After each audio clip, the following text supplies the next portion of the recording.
So thank you very much for joining me. Thank you for having me. I know there was a lot of traffic coming down here. Yeah. So I appreciate it. No problem. It's a pleasure to be here. Yeah. So we're gonna let's have a quick discussion about all things real estate business. If you want to talk about insurance, we can. I don't know if you want to get that far, but I love that topic. okay, good. So we can talk about that too. But first and foremost, 10 years plus in the real estate business. Born and raised in Miami, right? Well, I was actually born in California. Oh, okay. But I came at almost like less than a year old. Okay. So I consider myself a real Miami girl, really. West Kendall. You are West Kendall. Westchester. Your bio was great. I said West Kendall to the beach. That's how it was, right? So Pretty accurate, yeah. So good. So for the most part, your whole life in Miami. Right. So you've seen the cycles. You've seen the different iterations of the real estate business in general, right? Like all these different economic environments, and you've had a long career already. Even though it's a young career, it's pretty long so far. So you've seen it all. So let's start off talking about today. Like what's going on in the real estate industry today? What are you seeing? What's the mood like? What's the temperature like? The mood. It's actually, I've been calling it a crazy market. We're seeing like record-breaking sales. We're seeing Jeff Bezos. We're seeing Ken Griffin. We're seeing the billionaires come to Miami, right? Lagorce and all of those. We're seeing incredibly low inventory still. And I'm actually talking about a low good inventory. I hate, like the homes that buyers are really looking to buy, we're not seeing that market. We're not seeing that product, We're seeing the homes that need to be renovated, the homes that need work, and the buyers right now are not looking for that. I'm noticing that too. Very picky market right now. So would you say that's the opposite of like 2 years ago, 3 years ago, post-pandemic, when absolutely. everybody was looking for move right in? They're buying whatever. Not value. They weren't looking for value, right? They just want to buy something and to be free and not tied in, know.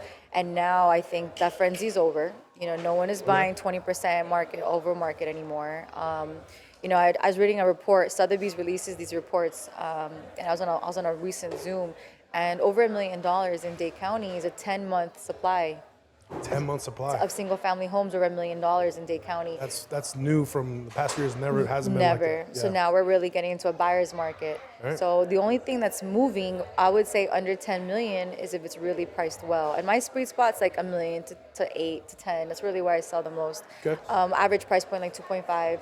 And I'm seeing a bit of a slowdown there. It's got to really be priced well to move. From the $300,000 to $600,000 mark, we're seeing a lot more activity there as well. Okay. Wow. Yeah.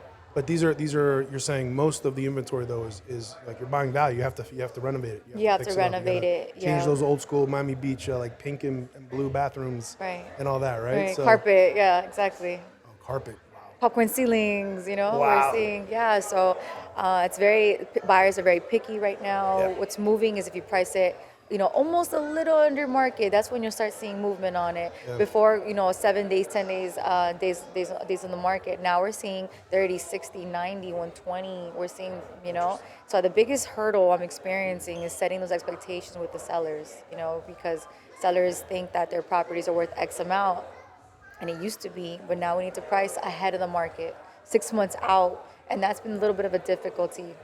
Little by little, it's happening though. So that's great segue into kind of tying into your other half of your skill set, which I know you a lot pretty well for, which is the marketing side of things. Part of the Miami Guide, 370,000 or so odd followers, big number, big deal. And then obviously we're also directors together on the LBA. Right. So we'll get to that. So how do you, in your experience, using your knowledge, how do you get through a market like this? We've had, let's call it an inflection point. We've had a little bit of a change now. The cycle's a little bit different. We've had 14 months of interest rate hikes, at the federal level, the Fed.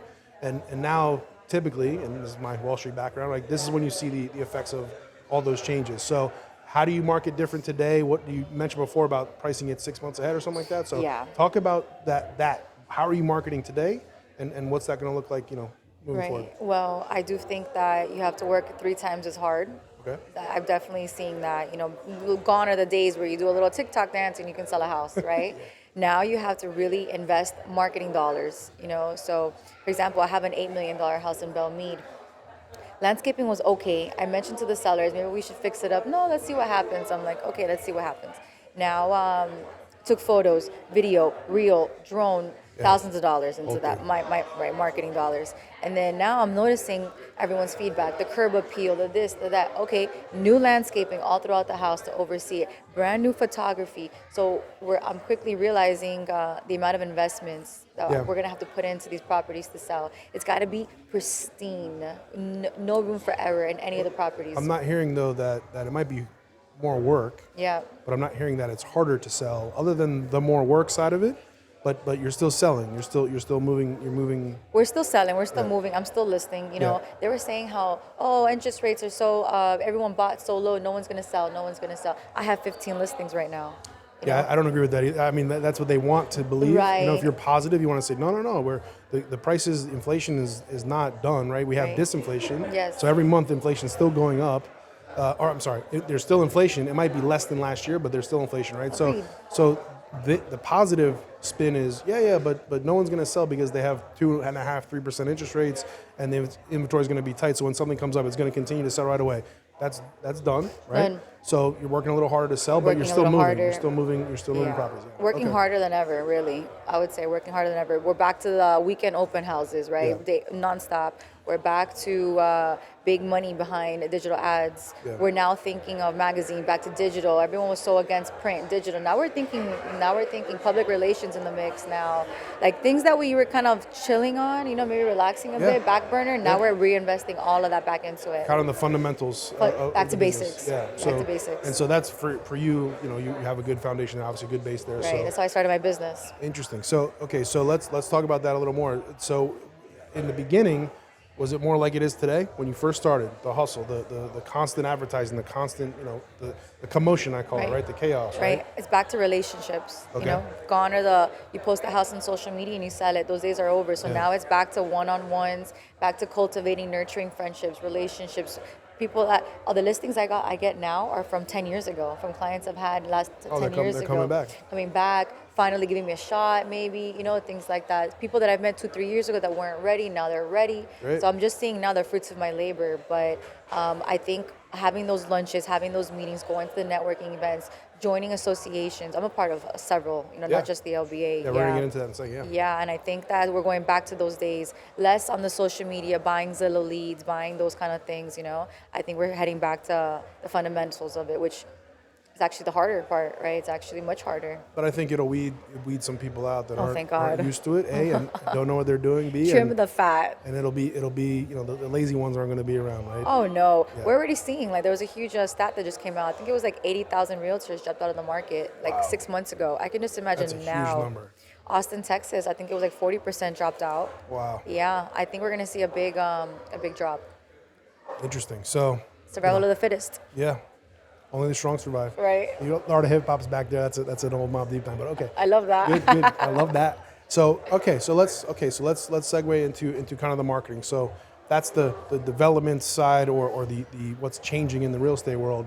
Tell us about some of these other things that you do. You're involved in a lot of associations, a lot of groups. You do a lot of charitable, I think, events and things like that. I saw you on your bio. Let's talk. Who do you belong to? Like, who are you working with? And let's promote them a little bit. Right. So I'm very close with the Ronald McDonald House. Very close with Soraya, the director. I'm now on the committee for this big luncheon that they do called the 12 Good Men. Wow. 12 Good Men is going to be in April, hosted at the Lowe's, where they honor 12 good men with this tie. And due to their charitable contributions, members of society, entrepreneurs, businessmen, people that have done good things for society, for the community, really. So I'm part of that. I've been part of it for many years, but now on the committee. That's exciting. I'm also very close with the Little Lighthouse Foundation. I do a lot of collaborations. Miami Guide is a media partner for them. So we try to help promote all their efforts that we do too. So we're basically a charity channel, I like to call it, Yeah. Yeah, we're basically like a directory. So we're constantly posting Give Miami, the Miami Foundation. We're constantly work with all things Miami, and so charity is just so involved. Philanthropy is just part of Miami. So we try to promote all the local organizations. That's great. That's Yeah. great. And I think that we do business very similarly. I mean, we want to give back to the community. We want to take care of our community. We want to protect our community. Same. It's the nature of our business in general. But we feel if we do that, then good things will happen. Right. Right. It's the foundation of everything that we. It's a cornerstone at GlobalPro. So We do the same thing. My phone's going off before. The yours or mine? I think it's, I don't know. But should have turned them off before we got on. Great. So now let's talk about the LBA a little bit, because I think that's where we have our obviously common ground. It's where we met. You're a director. I'm a director. We're going to be doing a lot of big things here, but also you're and I believe you are. I mean, obviously the Women of the LBA is kind of the philanthropic arm. Is that? Again, I'm just getting used to some of the stuff. Anything coming up? Any correlation and any ties to what you're doing at the Ronald McDonald House or the Little Lighthouse? And let's see. I'm always going to try to plug something in, do right? it. You already know. Do it. But so we're going to have like a big meeting, I think in the next week or so, to discuss the year ahead. Okay. So that's still in the works. We'll keep you in the loop on what's going on. Yeah. There's some powerful women in that little group chat, Yeah. like real ones. I mean, it's a nice little fusion of women in there. I think it's going to be exciting to see what we come up with. We're definitely discussing philanthropy. We're definitely discussing women empowerment, women in business, because these women have great positions, Yeah. Yeah, so we're going to see how we can all tie it in. We'll keep you posted. Yeah. So far, I don't have the schedule yet. Coming soon, too. So we'll definitely let me know. Obviously want to help out and support as much as I can. And then we have, our GlobalPro Cares Foundation can do whatever we can do to help with that. Yeah. We do a lot of different things throughout the year. We have a lot of great connections. Camilla's house being one of them. I found a couple other connections the past couple of months here that I'm going to get into and pursue as well, that I think will be beneficial. But yeah, we happy to help whatever we can do. So let us know. I think let us know as well on the Miami Guide. The Miami Guide is it's much more than just an Instagram page. We are 370,000 followers. We have the MiamiGuide.com. So let's tell me about the Miami Guide, because I that's how I kind of first knew you. And then now I know all about Basil Banna. I love that. But so tell me about the Miami Guide. Tell me about the origin, the beginnings of it, and again, let's talk about what you're trying to do there. So the Miami Guide is my second business. I am the co-owner. There's two partners, myself and my business partner. My business partner, Mike, started it 10 years ago. Okay. And then we combined forces almost 4 years ago. Like during the pandemic in 2020, we joined forces. We were going to do these business workshops. I had like an online course going on. We kind of combined both platforms together, my courses, his page. Because I used to teach these classes in person. And when the pandemic hit, I pivoted to online. The classes were mostly real estate? Real estate. What were mostly real estate classes, leads and things like that. Yeah. And then we went digital. So we did the online courses. And then... product of the pandemic. Everybody went digital, right? It was a great pivot, the pandemic. Like, how are you going to survive? Now it's like, okay, digital, online courses. Yeah. We launched a whole marketing agency during the pandemic. The amount of innovation and hustle, like it forced everyone to dig in and do something. It's even us. This show, our show was created because of that. We had all these plans.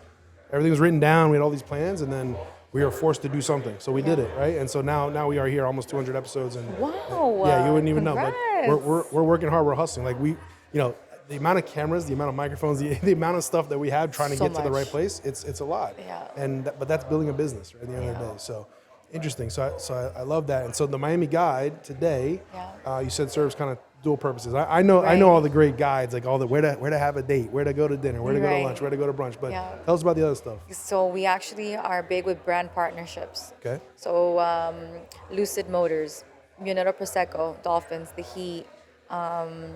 Who else? I mean, you name it. Any sports team we're part of. Yeah. All the sports teams we're part of. Big alcohol brands, big local brands we're part of. All the hotels we do business with. The Hard Rock, we have a great connection with the Hard Rock. Right. So we are much more than just a cute Instagram page. It's a big business. Brand partnerships are big. Social media management, marketing, content creation. So we'll have these brands come to us and be like, okay, here's double digits budget. Why don't you help us put together a whole campaign? And we're the ones that goes and gets the influencers, photographers, videographers, the space, the house, the car, and we put it all together. So we do shoots. We do with much more than just a little post. So social media management and promotions is kind of our main game. Mm-hmm. That's a good way to kind of connect to Nucleus Hub for you guys too. I mean, if you guys have, you want to get influencers, you want to get some airtime, you want to get some footage, some content. I mean, that's the goal of the content hub, right? Nucleus, that's what we have. We also have a big podcast. Oh, so maybe we should, Yeah. I think that's a really nice idea. Where do you do it? Like, where's the location? Randomly, with a cute little microphone, we kind of just, So I think having a nice setup like this is something definitely we would be open to. So you can get on the app, become a member, and just sign up. Hey, I want to come Tuesday from 2 to 4. Beautiful. And sign up, and you guys come. We have 3 different podcast rooms. We have a whole kind of meeting center with Zoom, big screen, the whole thing. We have our video room where we do our show, and other people are starting now to get into that. But it's really easy. And then, the app is really what drives everything. So I think it'll be easy for you guys to kind of get into the momentum, get into the routine there. Yeah, But and in the Grove. Right in the Grove. Right, perfect. Are you in the Grove now? I just moved to the Gables. Oh, okay. Yeah, All right. but it's right there. It's not that far. It's right there, but it's different. We're in the Gables. I'm right by Gerald Avenue. Okay. So I walk everywhere. We're off of Ponce. We're over in the Gables too, but it's like basically take Grand Avenue, cross US 1, and it's like right there. Yeah, I was so sad to leave the Grove. I was number one Grove light, and I even shed a little tear when I left the Grove. Really? Yes, and now I'm in the Gables, and I said, you know what? This is where it's at. Gables is fun. I love it. Miracle Mile. Yeah. Dan's daughter Minka, she always says it's America Park. America Park. That's what we call America Park. But everything's right there, really. Yeah. And there's so many new restaurants. Yes. Miami God has shown a lot of the new and upcoming restaurants there, even all the way down to where we are, which is like next to the Lifetime building. So South of June and Ponce over there. You have Adba. I mean, you have all these new restaurants that are opening up. Michelin restaurants, Bouchon, Shingo, Omakase. I'm getting the hook here. I think we have to get off. Okay. Once we start talking about food, they kick us off, right? Right. Wrap it up. So thank you very much for joining me. This was awesome. Thank you. Told you it'd be pretty easy, right? Yeah. Yeah. Okay. Good. So I want to get you guys, if you want, into the studio at some point when you're ready to come by and do like a whole formal thing. Yes. And then let's jump on every once in a while, talk about the LBA, talk about some stuff we're doing together, hopefully, Yeah. and then the next year, in the upcoming years. Yeah, maybe like a quarterly thing or like twice a year type of thing, beginning and end. Let's do it. Open to all of it. Okay. All right. Let's do it. That'd be great. But thank you very much. Thank you. Appreciate it. Basil Banna signing off. Matt Sangster, GlobalPro, Recovery Report Live. I'm just trying to go as long as I can before they kick me off. Literally kick me off. Look at them laughing at me. But I'm gonna keep talking. You know me. So.